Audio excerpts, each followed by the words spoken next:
Et nous allons débuter ce premier journal de l'information en Israël de la semaine par cette grande manifestation de protestation qui a eu lieu hier soir à Tel Aviv.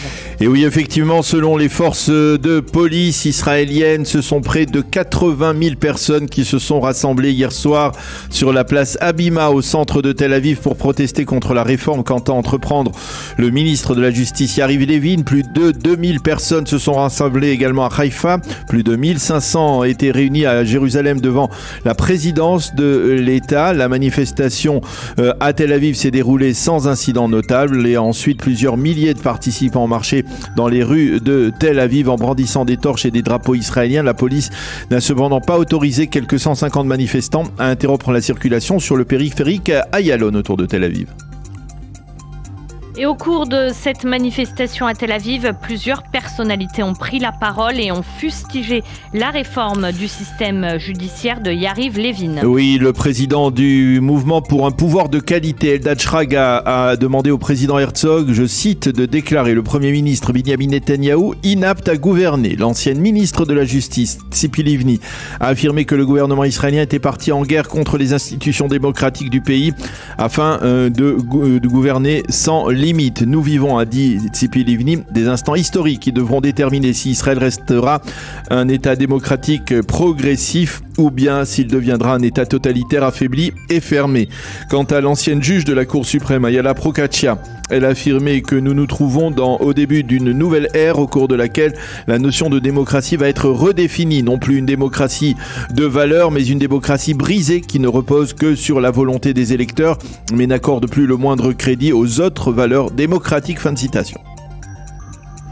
Ceci étant, la réforme du ministre de la Justice Yariv Levin doit commencer à être débattue dès demain en commission des lois à la Knesset, le Parlement israélien. Oui, c'est le président de la commission, Simcha Rothman, qui va la réunir, cette commission, pour étudier la réforme. Et le premier dossier qui sera à l'ordre du jour des travaux de la commission sera le statut du conseiller juridique du gouvernement et des conseillers juridiques des ministères. On sait que la réforme Levin inclut un changement de statut pour l'ensemble des conseillers juridiques des ministères. Cette fonction doit, selon cette réforme, devenir une fonction de confiance permettant au ministre de nommer le conseiller de son choix, ce qui suscite beaucoup de critiques.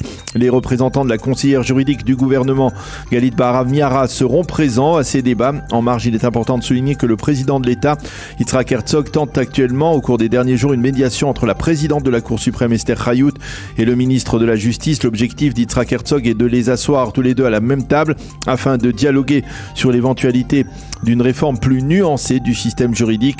Au Likoud, on n'est pas opposé à l'idée d'un compromis, mais l'on est beaucoup moins du côté du sionisme religieux.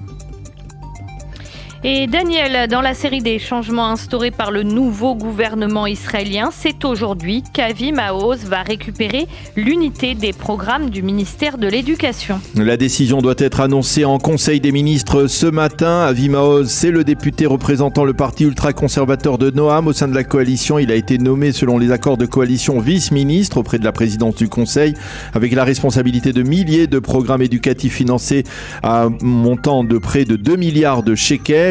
Et une décision qui suscite la colère de l'ex-ministre de l'Éducation Yifat Shasha Bitton, qui a accusé Binyamin Netanyahou, je cite, de démembrer le ministère de l'Éducation comme il est en train de démembrer l'ensemble de la société israélienne. Fin de citation encore une fois.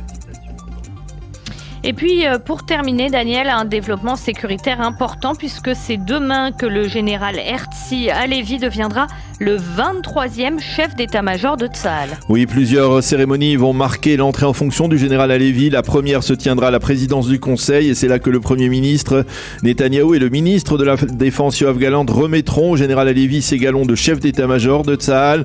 Ensuite se tiendra à Tel Aviv une cérémonie de passation de pouvoir à la Kiria, le siège de l'état-major, entre le général Aviv Kochavi et son successeur.